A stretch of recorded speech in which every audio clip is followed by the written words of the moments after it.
অস্ট্রেলিয়ার বিরুদ্ধে সুপার 8-এর প্রথম ম্যাচেই একেবারে মুখ থুবড়ে পড়ল টাইগার বাহিনী। এন্টিগায় স্যার ভিভিয়ান রিচার্ডস স্টেডিয়ামে বাংলাদেশ দুর্ধর্ষ অস্ট্রেলিয়ার বোলিং আক্রমণের সামনে মাত্র 41 রানে গুটিয়ে যায়।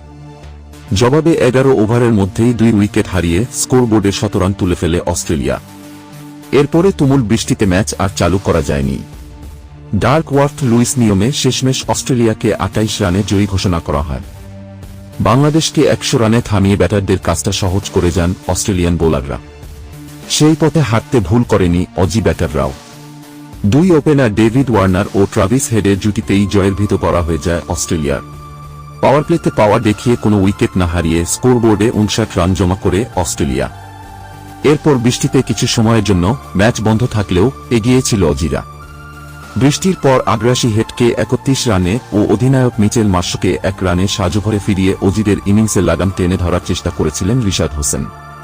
তবে বাংলাদেশের সেই মধুর সময় দীর্ঘায়িত করতে দেননি ওয়ার্নার ও গ্লেন ম্যাক্সওয়েল।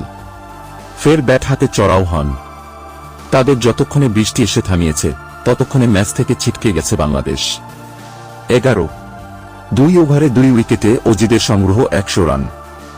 এরপর বৃষ্টি থামলেও যা, না থামলেও তা। এরপরও বৃষ্টি থামলে হয়তো অলৌকিক কিছু হলেও হতে পারত। ম্যাচে জয় না আসলেও বোলাররা উইকেট তুলে ব্যক্তিগত অর্জন জানাতে পারতেন। তবে সেই সুযোগ বাংলাদেশকে দেয়নি বৃষ্টি। বৃষ্টি আইনে শেষ পর্যন্ত 28 রানের জয় পায় অস্ট্রেলিয়া। প্যাট কামিন্সের হ্যাটট্রিক, ওয়ার্নারের 50 ম্যাচে বৃষ্টিতে জয় নিশ্চয় আশা করেনি অজিরা। এরপরও সুপার 8-এর প্রথম ম্যাচে এ জয় নিশ্চিত করেই সেমির পথে এগিয়ে নেবে অজিদের।